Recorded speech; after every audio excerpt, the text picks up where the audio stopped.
Provavelmente, as minas de estocada japonesas, ou como eles as chamavam, as Shitotsubakurai, são algumas das armas antitanque mais interessantes da Segunda Guerra Mundial.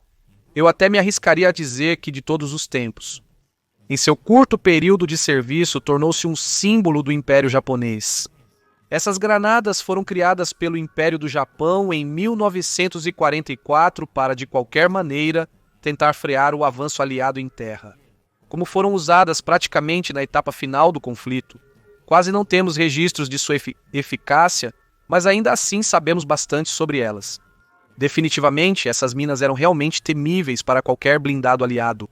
Em um ângulo de 90 graus, era capaz de perfurar 150 milímetros de blindagem homogênea laminada e, estando em um ângulo ruim de 60 graus, era capaz de perfurar 100 milímetros, suficiente para penetrar a blindagem dos alemães sem problemas. Além disso, como os usuários dessas minas se aproximavam pelos lados ou por trás dos tanques, quase sempre eram detonadas em zonas vulneráveis dos tanques-alvo. O funcionamento desta é igual aos sistemas antitanque alemães, usando literalmente cargas HIT.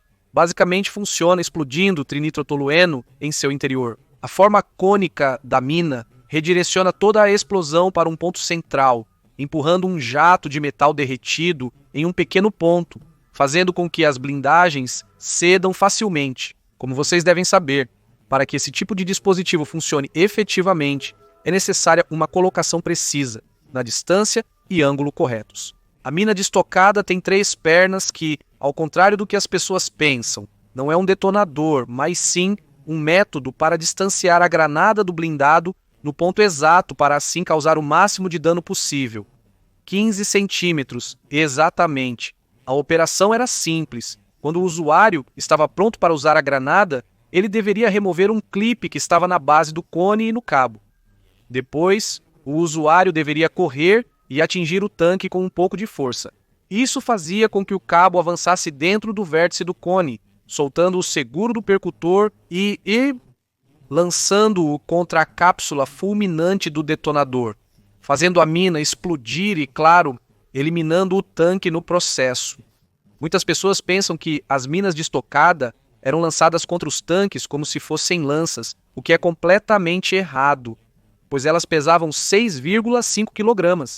A menos que houvesse um soldado japonês que fosse um lançador de lanças olímpico, isso era um pouco impossível. E embora o cabo tivesse um diâmetro de 2 metros, a explosão de 3 kg de trinitrotolueno atingia perfeitamente o usuário da mina, que inevitavelmente sofria ferimentos letais ao usar esta.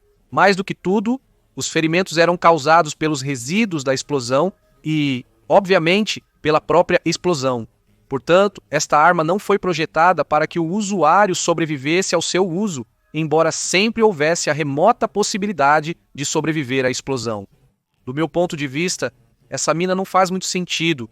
Parece ser uma cópia dos sistemas antitanque alemães baseados nos explosivos HIT.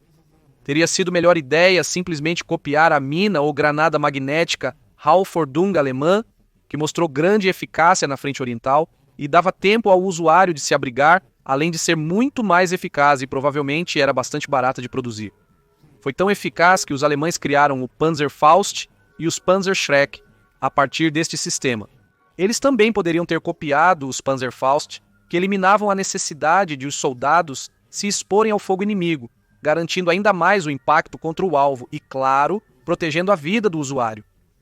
Na verdade, os japoneses criaram armas antitanque semelhantes aos bazucas americanos, mas de maneira muito limitada. A mina de estocada parece um pouco mais barata de produzir do que todas as opções anteriormente apresentadas.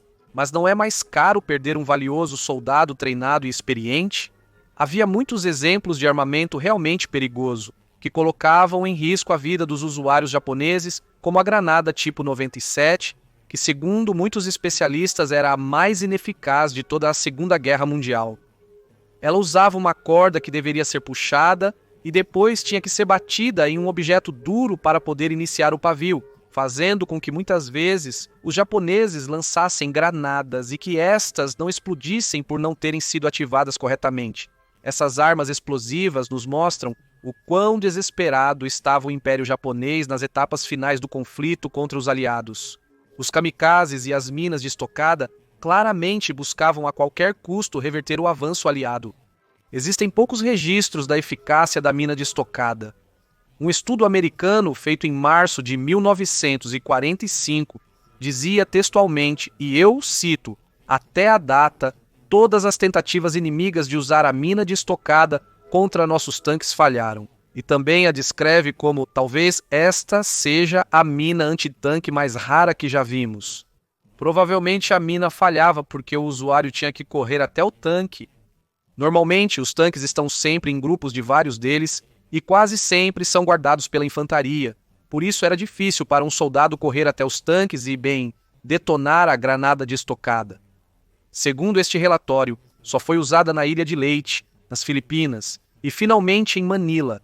E embora depois de 1945 o Império Japonês tenha caído, esta granada reapareceu no Vietnã, sendo usada pelo Vietnã do Norte contra os franceses no primeiro conflito da Indochina. Sem dúvida, as minas de estocada japonesas são uma demonstração do pouco valor que os generais dos exércitos que usavam essas armas davam às vidas de seus homens, mostrando que estavam dispostos a pagar qualquer preço pela vitória.